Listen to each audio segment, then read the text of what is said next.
Hello friends, मैं स्वप्निल पांडे आपका इस यूट्यूब चैनल पर स्वागत करता हूं। आई होप आप सभी अच्छे होंगे।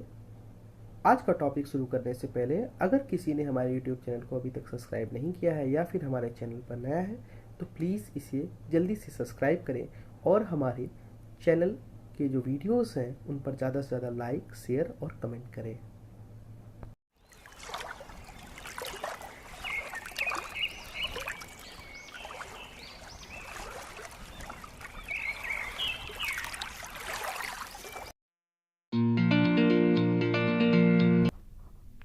हेलो स्टूडेंट्स, आज का हमारा टॉपिक है मैटर एंड इट्स स्टेट। आज हम जानेंगे मैटर क्या होता है और इसके कौन कौन से स्टेट हैं और उनकी प्रॉपर्टीज़ क्या हैं। तो चलिए शुरू करते हैं अपनी वीडियो बिना देरी किए। Matter is anything that has mass and volume, यानी कोई भी ऐसी चीज़ जिसके पास मास हो और वॉल्यूम हो उसे हम मैटर कहेंगे। एक और डिफिनीसन है, anything that has mass occupies space and can be felt by our one or more sense organ is called matter। यानी कोई भी ऐसी वस्तु जिसके पास मास हो और वो कुछ जगह घेरती हो और हम उसे अपनी एक या एक से अधिक सेंसेस के द्वारा सेंस कर सकते हो, फील कर सकते हो, उसे हम मैटर कहेंगे। तो second definition is more proper. Okay, चलिए अब हम जानेंगे फिजिकल क्लासिफिकेशन ऑफ मैटर क्या होता है। पहले जान लीजिए फिजिकल क्लासिफिकेशन क्या होता है। ऐसी क्लासिफिकेशन जिसको अपने हम सेंस के द्वारा फील कर सकते हैं, देख के, छू के, सुन के, ठीक है, समझ सकते हैं आप। चलिए हम जानेंगे कौन कौन से क्लासिफिकेशन है। सबसे पहला है सॉलिड स्टेट, दूसरा है लिक्विड स्टेट, तीसरा गैसियस स्टेट। ये तीन स्टेट तो कॉमन है और हम जनरली नॉर्मल टेम्परेचर प्रेशर पे इसको देख सकते हैं, लेकिन इसके अलावा कुछ और भी स्टेट्स हैं जैसे कि प्लाज्मा और बोस-आइंस्टीन कंसंट्रेट। ठीक है, बोस-आइंस्टीन कंसंट्रेट का की खोज जो है एल्बर्ट आइंस्टीन और एक इंडियन साइंटिस्ट सत्येंद्रनाथ बोस ने की थी। चलिए हम अपने नेक्स्ट टॉपिक पे चलते हैं। इन स्टेट्स के बारे में जानने और समझने से पहले हम कुछ बेसिक चीज़ें समझ लेते हैं। देखिए सॉलिड है, ठीक है, तो जो सॉलिड होता है उसके जो मॉलिक्यूल जैसे कि आप फिगर में देख पा रहे होंगे काफ़ी पास पास होते हैं और इसमें मूवमेंट की फ्रीडम भी काफ़ी कम होती है। जबकि लिक्विड में जो मॉलिक्यूल्स हैं इन कंपेरिजन टू सॉलिड थोड़े दूर हैं और उनमें मूवमेंट की फ्रीडम थोड़ी सी ज़्यादा है। जबकि गैस में मॉलिक्यूल सबसे ज़्यादा दूर हैं और इनकी मूवमेंट की फ्रीडम सबसे ज़्यादा है। तो इस तरह से हम कह सकते हैं कि गैसेस में मूवमेंट की फ्रीडम सबसे ज़्यादा, उससे कम लिक्विड में और सबसे कम सॉलिड में होती है। लेकिन हम बात करें कि पास पास होने की, कॉम्पैक्ट होने की, तो सॉलिड के मॉलिक्यूल सबसे ज़्यादा पास होते हैं, उससे कम लिक्विड के और सबसे कम गैस के। ठीक है, चलिए कुछ और बेसिक टॉपिक्स को हम समझते हैं। सबसे पहला है हमारा इंटरमॉलिक्यूलर स्पेस। इंटरमॉलिक्यूलर स्पेस होता है मॉलिक्यूल्स के बीच की जो दूरी होती है उन्हें हम कहते हैं इंटरमॉलिक्यूलर स्पेस। ठीक है, अब जैसे कि यहाँ पे आप देख सकते हैं कि सॉलिड के मॉलिक्यूल सबसे ज़्यादा पास हैं तो इनके बीच में जो इंटरमॉलिक्यूलर स्पेस है सबसे कम होगा। लिक्विड के मॉलिक्यूल उससे ज़्यादा दूर है तो इनके बीच में जो इंटरमॉलिक्यूलर स्पेस होगा सॉलिड से ज़्यादा होगा। गैस के मॉलिक्यूल और ज़्यादा दूर है तो लिक्विड की तुलना में इनके बीच जो मॉलिक्यूल होंगे उनके इंटरमॉलिक्यूलर स्पेस ज़्यादा होगा और सबसे ज़्यादा होगा प्लाज्मा में।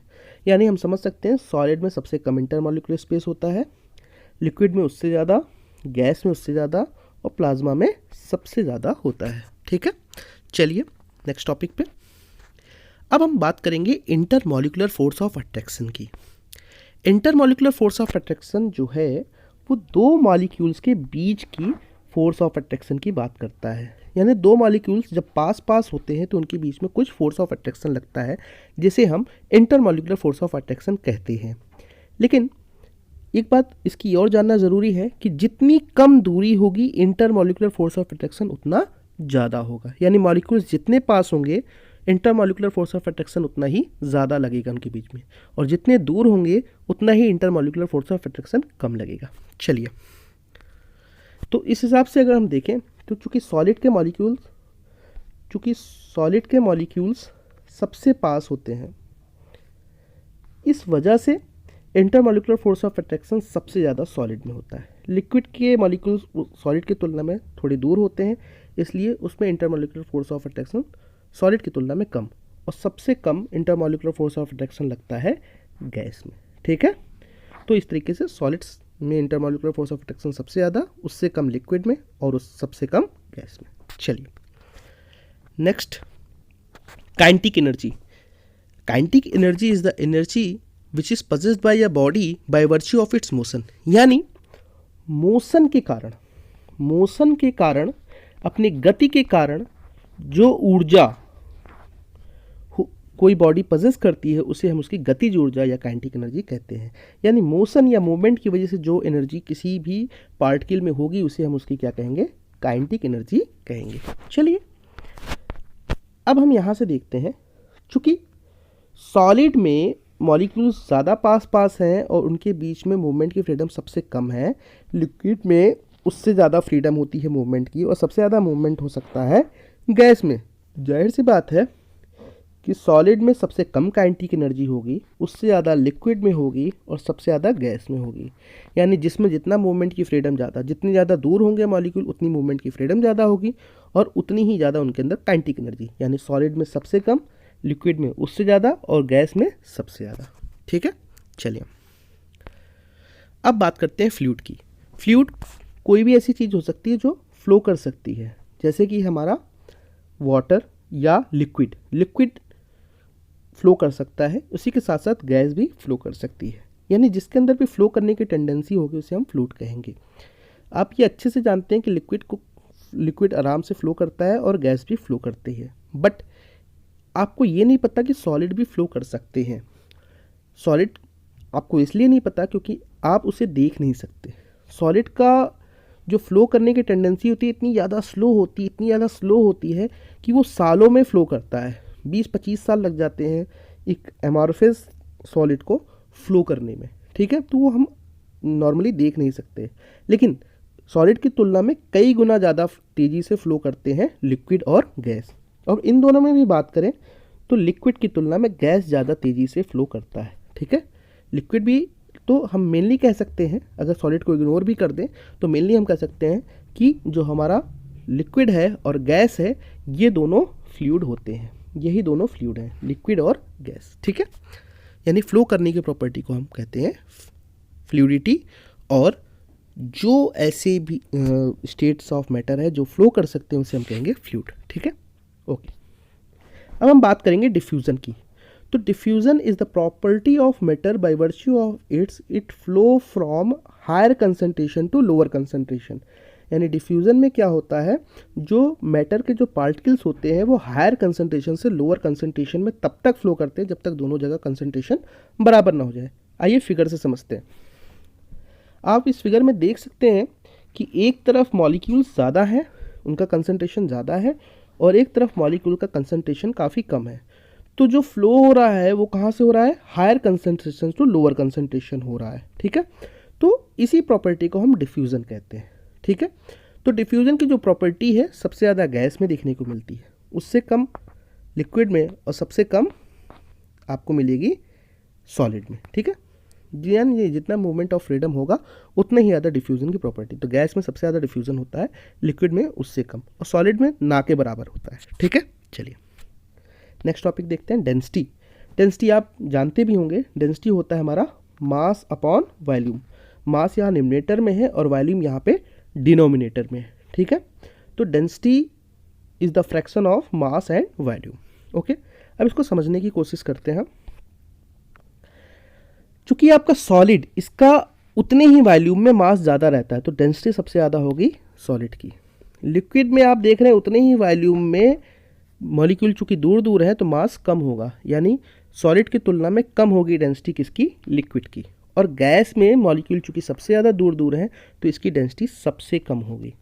यानी डेंसिटी की बात करें तो सबसे ज़्यादा डेंसिटी होगी सॉलिड की, उससे मतलब कम होगी लिक्विड की, और सबसे कम होगी गैस की। ठीक है, तो density is mass upon volume. Okay, चलते हैं नेक्स्ट टॉपिक पे जो है कंप्रेसिबिलिटी। कंप्रेसिबिलिटी समझने के लिए सबसे पहले ये समझिए, जो मॉलिक्यूल दूर दूर होंगे उनको दबाना, उनके बीच में गैप होगा तो उनको दबाना आसान होगा, जबकि जो ऑलरेडी पास होंगे तो उनको फर्दर और पास लाना मुश्किल होगा। इस चीज़ को समझते हैं।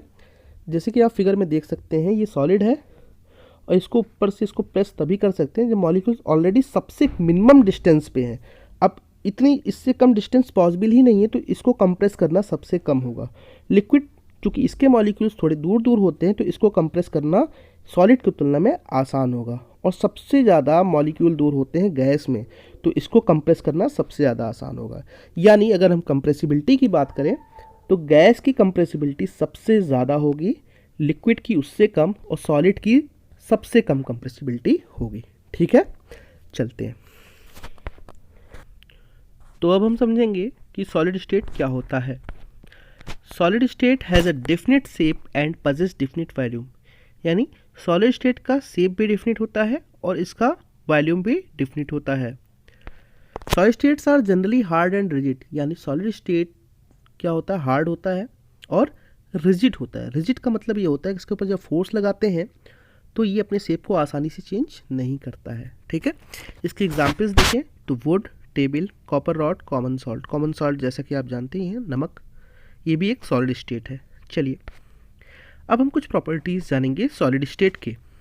सॉलिड स्टेट की पहली प्रॉपर्टी है सॉलिड है फिक्स्ड वॉल्यूम। सॉलिड का जो वॉल्यूम होता है वो फिक्स होता है। सॉलिड है फिक्स शेप, सॉलिड का शेप भी फिक्स होता है। Solid are rigid and have fixed boundary, solid rigid होता है यानी थोड़े बहुत फोर्स लगाने पे इसका शेप चेंज नहीं होता आसानी से, और इसकी बाउंड्रीज फिक्स होती हैं। इसके अलावा सॉलिड की जो डेंसिटी होती है वो दूसरे स्टेट ऑफ मैटर की तुलना में हाई होती है। डेंसिटी जैसा कि मैं आपको समझा ही चुका हूँ, सॉलिड की डेंसिटी सबसे ज़्यादा होती है। ठीक है, आइए नेक्स्ट प्रॉपर्टी पे चलते हैं। Solids are incompressible. अब चूंकि सॉलिड के मॉलिक्यूल्स पास पास होते हैं तो इसमें फर्दर इनको कंप्रेस करने के चांस नहीं होता है, यानी ये ऑलमोस्ट इनकम्प्रेसिबल होते हैं, इनको फर्दर दबाया नहीं जा सकता या सिकोड़ा नहीं जा सकता है। आइए, solid have strong force of attraction between the particle, यानी चूंकि मॉलिक्यूल्स पास पास होते हैं तो इनके बीच में फोर्स ऑफ अट्रैक्शन ज़्यादा होता है। जैसे कि मैं आपको पहले बता ही चुका हूँ इस वीडियो में कि जितने ज़्यादा पास होंगे मॉलिक्यूल, फोर्स ऑफ अट्रैक्शन उनके मॉलिक्यूल्स के बीच में उतना ही ज़्यादा लगेगा।